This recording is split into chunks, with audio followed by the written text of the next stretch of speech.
భారత మాజీ జట్టు స్టార్ ఆల్రౌండర్ యువరాజ్ సింగ్ తండ్రి, మాజీ భారత ఫాస్ట్ బౌలర్ యోగరాజ్ సింగ్ తరచుగా ధోనీ గురించి చెడుగా మాట్లాడుతుంటారు. గత కొన్ని సంవత్సరాలుగా అతను ధోనీని లక్ష్యంగా చేసుకుని యువరాజ్ సింగ్ కెరియర్ ను నాశనం చేశాడని నిందిస్తున్నాడు. ఇప్పుడు అతను మాజీ భారత కెప్టెన్ పై వివాదాస్పద ప్రకటన కారణంగా మరోసారి ముఖ్యాంశాల్లోకి వచ్చాడు.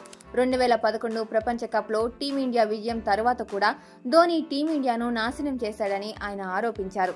ధోనీ గురించి ఇర్ఫాన్ పఠాన్ వీడియో వైరల్ అయిన తర్వాత యోగరాజ్ ఒక ఇంటర్వ్యూలో ఈ విషయంపై తన అభిప్రాయాన్ని వెల్లడించాడు. మాజీ కెప్టెన్ పై అనేక ఆరోపణలు చేశాడు.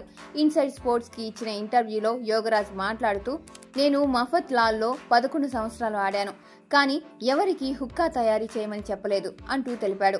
గౌతమ్ గంభీర్, వీరేంద్ర సెహ్వాగ్, హర్భజన్ సింగ్ వంటి ఆటగాళ్లను పాలలో ఉన్న ఈగను తీసిపారేసినట్లుగా దూరం పెట్టారని తెలిపాడు. దీనికి ధోనీ సమాధానం చెప్పడం ఇష్టం లేదని యోగరాజ్ ఆరోపించారు. ఎందుకు ఇలా చేశాడో అతన్ని అడగండి, కానీ అతనికి సమాధానం చెప్పడం ఇష్టం లేదు. సమాధానం చెప్పని వ్యక్తిని దొంగ అనాల్సిందే. నేను కపిల్ దేవ్ గురించి మాట్లాడతాను, బిషన్ సింగ్ బేడీ గురించి మాట్లాడతాను, ధోనీ గురించి మాట్లాడతాను. అతను ప్రజలతో చాలా దారుణంగా ప్రవర్తించాడు. 2011 తర్వాత మన కెప్టెన్ క్రికెటర్లను, జట్టును నాశనం చేశాడని ఆయన అన్నారు.